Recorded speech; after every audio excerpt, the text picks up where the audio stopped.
खटक भी नहीं रही बात। देखिए कह रहे हैं यहाँ आने पे अगर खटक जाए बात तब भी काम बंद। हाँ तब तो खोज शुरू हो जाएगा, बहुत शुरू हो जाएगा, वेदना शुरू हो स्वयं के जाएगी। संदर्भ में ज्ञान सिद्ध है और तुम मुझसे कुछ नहीं करता मानो। स्वयं के संदर्भ में ज्ञान की परिकल्पना कहाँ से करना है? हम आनंद काल हैं, ये माता पिता का रखा हुआ नाम जो शरीर के संदर्भ में संज्ञात्मक है, ये तो हम नहीं हैं। तो कैसे करेंगे हम आनंद पाल? सारा जीवन सारा जन्म सारी ऊर्जा इसी अज्ञान के पोषण में चली जाए, मैं और मेरे। हम तो आप लोगों से सीधा कहते हुए आपको थोड़ा अपनी सूरत संभाल के आगे बढ़नी चाहिए। तो उसके लिए उपाय बताया जाता है, अपरोक्षानुभूत का उपाय बताया जाता है। तन को आप स्थिर कर दीजिए, किसी भी सुखासन पे बैठ जाइए, किसी भी। अब जैसे है सुखासन जिसपे आप बैठने में कोई दिक्कत ना हो, कुर्सी पे बैठ जाइए, बस कोई आसन लगता है तो आसन लगा लीजिए, लेकिन ऐसे आसन में बैठिए जिसपे ये शक न हो कि पैर वगैरह में दिक्कत, बीच में डिस्टर्बेंस न हो। अगर नशा मच्छर का डर है तो मच्छरदानी लगा लीजिए, बाहर से डिस्टर्बेंस है तो कमरा बंद कर लीजिए, फिर बैठ जाइए। फिर ये मान लीजिए कि अब शरीर से हम खत्म हो गए, अब माने सारी व्यवस्था आप सचेतन में कर लीजिए। उसके बाद कुछ भी हो, पैर दर्द करता है, सिर दर्द करता है, कुछ भी हो, हम मर्त गए तो मर गए, माने बॉडी कॉन्शियस को पहले क्रॉस करिए। अगर आप ऐसा नहीं करते हो तो पूछना ही व्यर्थ है।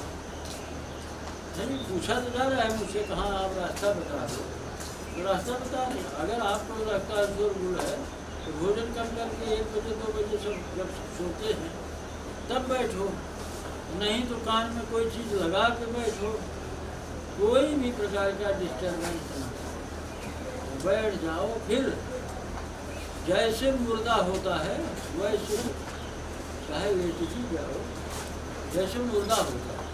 मान लो हम मर गए, आने शरीर चेतना खत्म कर दो, विकार कर लो, अब शरीर को में कोई हलचल नहीं है। जब तन को स्थिर कर लो तो मन पे आ जाओ। मन की बात तो हम नहीं बता सकते सबको, लेकिन एक बात बताते हैं कि भाई श्वास का ख्याल कर लो, बस श्वास की ही ख्याल करें, कुछ और कुछ। माने अब लाखों बात विचार हो कोई मतलब, बस केवल श्वास की होश है, मन भी स्थिर हो जाएगा। और तन मन के स्थिर होने के बाद आगे का रास्ता आपसे आप मिलेगा। आगे का रास्ता हम इसलिए नहीं बताएंगे, पहले इतना तो करके दिखाए आदमी, लोग करते नहीं। भाई आप मैं कौन हूँ की यात्रा करना चाहते हैं, तो जो ये भ्रम मन की स्थितियाँ इसको त्रास करिए। सारी चेतना शरीर का स्तर को काम कर रही है, पर भूत के लिए आप तैयार नहीं। पहले तो बॉडी कॉन्शियस है, इंद्रियों की हलचल को शांत कर दीजिए, फिर माइंड कॉन्शियस है, विचार की दौड़ है, उसको भी एक क्रम से ही शांत कर सकते हैं। श्वास की होश के साथ बैठ जाओ और कुछ भी नहीं, फिर विचार में नहीं जाना, और श्वास को कंट्रोल भी नहीं करना, एकदम सहज छोड़ के केवल उसकी होश है, केवल उसकी होश है। फिर आगे का क्रम तो आगे आप बताओगे तभी बताएं, नहीं समझ, नहीं ऐसे नहीं बता, ऐसे बताने पे फिर कल्पना शुरू होगी, ऐसे बताने पे फिर कल्पना शुरू होगी। और श्वास को इतना शिथिल छोड़ते जाओ वो अपने केंद्र को खुद ही खोज लेगी, मूलाधार को। और जो मूलाधार को श्वास टच करेगी तो पता लगना शुरू हो जाएगा अपने आप ही अंतर। तो करके देखो, नहीं तो फिर बहुत विधियाँ लोगों ने बताई, कोई विधि अपनाओ करो। हम जो विधि बताते हैं उसी के हिसाब से व्याख्या करते हैं, वही करें। इंद्रिय चेतना को क्रॉस करना है, शरीर को ठीक कर दो, किसी प्रकार से कोई मतलब नहीं है।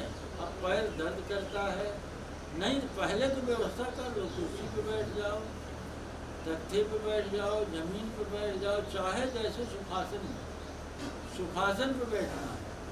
ऐसी कोई शक ना हो कि नहीं मेरा पैर खून का दौरा बंद हो जाएगा।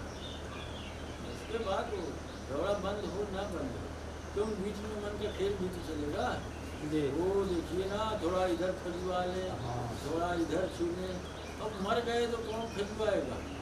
जब मर गए तो मर गए। फिर तो पहले इंद्रिय चेतना को क्रॉस करना है, तो आगे फिर मन के तल पे भी मर जाइए, तो जो मैं का पता लगेगा, फिर मैं का स्मरण कहाँ से होगा। तो पता लगाने चले हैं, ये नहीं कर सकते तो पता भी नहीं लगेगा।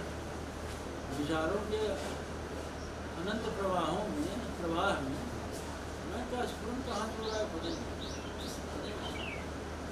अब लोग सोचते सीधा केंद्र बता दिया जाए, सीधा केंद्र अगर कोई बता देता है तो कल्पना खड़ी होती है। तो साधन मार्ग है कि पहले बॉडी कॉन्शियस शरीर की चेतना को क्रॉस करो, और फिर मस्तिष्क चेतना को क्रॉस करो, और फिर तो आगे पूछना ही नहीं है। बॉडी कॉन्शियस माइंड शरीर चेतना मस्तिष्क चेतन को क्रॉस करने के बाद दूसरी दुनिया है। हाँ नहीं वो बता दीजिए, वो बता हमारे बताने से आप थोड़े प्रवेश करें। अरे पूछा गया प्रवेश का ढंग तो प्रवेश का ढंग, और कम से कम ऐसे 2.5-3 घंटा बैठना बिना हिले डुले। आप कहीं रहे तो करो, ऐसा नहीं कि 10 मिनट बैठे फिर करना।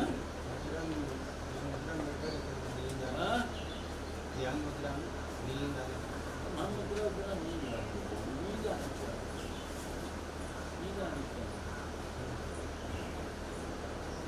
नहीं जाएगा तो दिमाग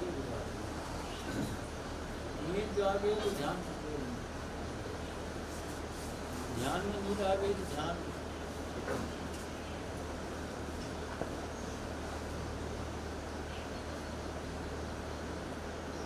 भगवान निश्चित समय बैठना है कि कभी भी बैठ सकते हैं?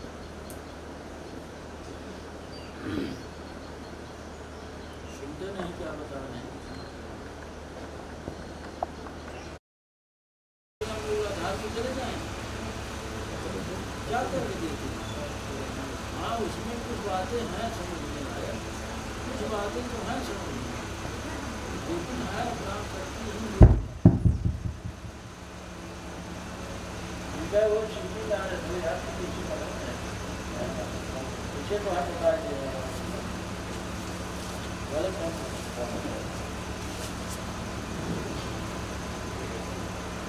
तो कहने का मतलब आप जो पूछ रहे हैं, आप जो जानना चाहते हैं वो है प्राण शक्ति का संयम आप कर सकें तो सब हो जाएगा, सब हो जाएगा। आधार यम नियम भी उसी लिए है, यम नियम। अब लोग कहते हैं भैया आप सदाचार की बात क्यों करते हो? सदाचार की बात इसलिए करते हैं, अगर आप ज़्यादा विकारी हैं, क्रोधी हैं, ईर्ष्यालु हैं, द्वेष है, व्यर्थ के विकार आप पैदा किए, आप अपने ओजस को संभाल ही नहीं सकते। किसी के बस में है तो बताए, ओजस को संभालने, अपने तेज को संभालने के लिए अभी कल हम उदाहरण दे रहे थे। आपको आपके हृदय में पत्नी का वास होना चाहिए, ये संस्कार कहता है। और पुरुष मूर्खता ये करता है, पत्नी को भोग्या की तरह पहले देखता है और मुझसे पूछे कि हम ऊपर जाना चाहते हैं। अरे जब भोग्या की निगाह कर रहे हो तो ऊपर जाने की बात कैसे करें? ऊपर जाएगा क्या? दिमाग से जाओगे ऊपर? अरे वह शक्ति ऊपर ले जाएगी, शक्ति ऊपर, जो मूलाधार की शक्ति है वही ऊपर ले जाएगी। विहंगम योग वाले क्या जरूरत है इसकी? हाथ दूसरे हाथ क्यों लिखते हो? सूरज द्वारे प्राण निकले सत्य वो कह जाए, या तो प्राण सूरज द्वार से क्यों निकाल रहे कह रहे हो? कोई जवाब कभी तुम्हारे कहते हैं सत्य कबीर, ये मूर्खता करते। अब कोई सत्य कबीर कहने लगे, उनकी बेवकूफी देखिए, लिखना चाहिए सत्य कबीर, सत्य कहने लगे। अब है सत्य कबीर, अब सत्य कबीर ना कहते पता ही नहीं है सत्य का। शरीर का सत्य ओजस है भी है उनका। सत्य कबीर कहने के मतलब उसी सत्य को संभालना, उसी सत्य को संभालने के लिए पूरा दर्शन है। हाँ, पूरा करुणा है। बुद्ध कहते हैं करुणा चाहिए, सील चाहिए, मैत्री चाहिए। बुद्ध तो सीधा कहते हैं करुणा सील मैत्री मुद्दा नहीं है तो प्रवेश ही नहीं कर सकते, कर भी नहीं सकते। नहीं है तो समारोह कैसे? कबीर कहते हैं कामी क्रोधी लालची इनसे भक्ति न होय, भक्ति करे कोई सूरमा जात करे कोई। एक क्रोधी और एक कामी आदमी कहते हम तो नहीं कर सकते, जैसे लगता है वहाँ भी प्रतिजारी वाली लड़ाई है। हाँ हाँ, प्रतिजारी की लड़ाई है ना, देख लें वो तो अपने सीने पेश करो। कामी क्रोधी लालची इनसे भक्ति न होय, भक्ति करे कोई सूरमा जात करे कोई होय। जो भी विचार क्रम इसमें दिया गया है, करुणाशील मैत्री हिंसा नियम जो भी दिया गया है, नियम 5 प्रकार का, नियम 5 प्रकार का, सब को देखिए, सब में आपके व्यक्तित्व का प्रभाव, आपके मनस को किया जा रहा है, मनस को ठीक किया जा रहा है। ये मनस ऐसा हो जाए, नीचे शेरनी का दूध कहा जाता सोने के पात्र में, कार्य को कोई स्थिर नहीं कर सकता, जो स्थिर कर ले वो रसायन सिद्ध महापुरुष है। तो जो वीर को स्थिर कर ले वो महायोगी है, और वीर को जो गुलामी बना ले उससे बड़ा कोई योगी दुनिया नहीं। वीर को स्थिर कर ले, वीर की स्थिरता का प्रमाण क्या है? वीर की स्थिरता का प्रमाण प्रेम की सिद्धि है, प्रेम की सिद्धि है।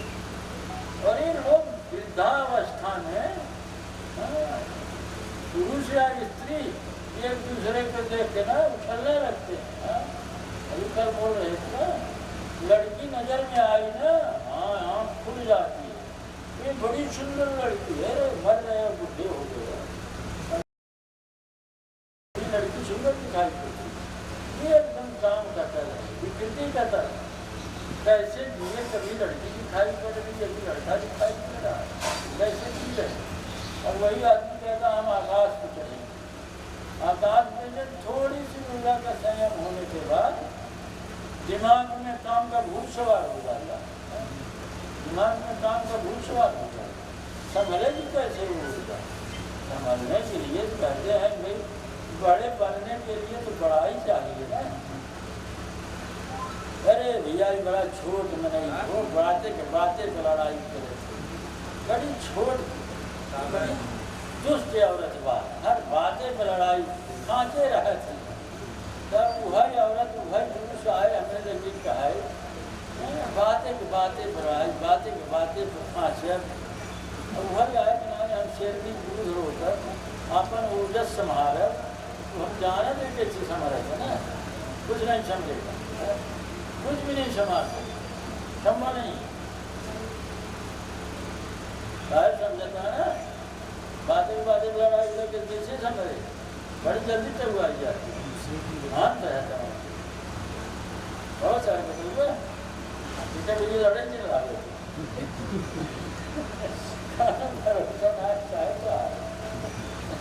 तो ऐसे लोग हैं, ऐसे अस्तित्व में इतना विचार भरे हैं।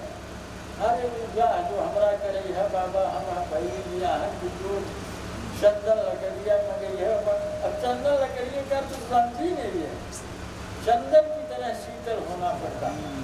उस वीर ऊर्जा को, इसी काम ऊर्जा को धारण करने के लिए चंदन की तरह शीतल होना पड़ता है। यहाँ कल हमारे यहाँ कृष्ण देखत रहा, सोनी का पति आया था, आग आग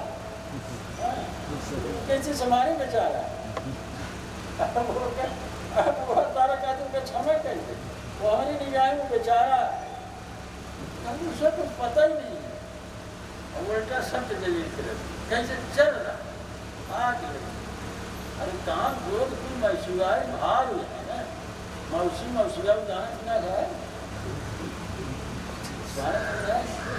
वही छत्तीसगढ़ में कहा रहा बिहार का है ना मौसिया भाग जाना था लेकिन महतारी आपस में वह नहीं है उसका मौसी शायद कह दिया मौसी चिरानी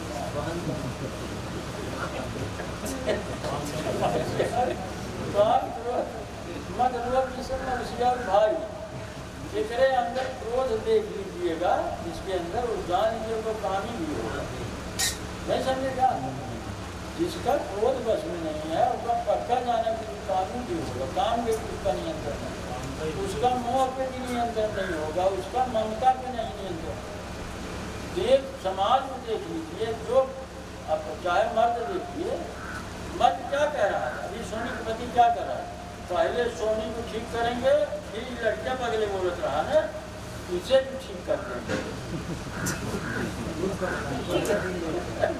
आप देख रहे हैं नहीं बड़े वो लड़कियां भी कहती है पापा ठीक नहीं है पागल हो गया है हमें उनका नाम बोले तो कभी नादान समझता दो जने को ठीक कर देगा अच्छा औरतों में भी देखिए अगर पति को हाथ में ले लिया ना तो दूसरा नंबर बेटे को जाता है बेटी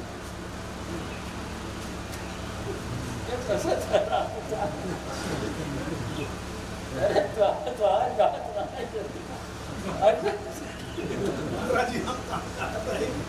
तो समाज में यही हो रहा है औरत अगर किसी तरह पहले तो कोशिश करती है पति हमारे मुट्ठी में आ जाए ये नाटक वो नाटक ये लड़ाई वो झगड़ा किसी तरह अगर पति के ऊपर हावी होने पाई जब दूसरा नंबर बेटे के ऊपर आता है अब उसे मूर्ख को पता नहीं है तुम अगर अपने पति को खच्चर बना दोगी तो बेटा गधा बन जाएगा कौन रहते नजबे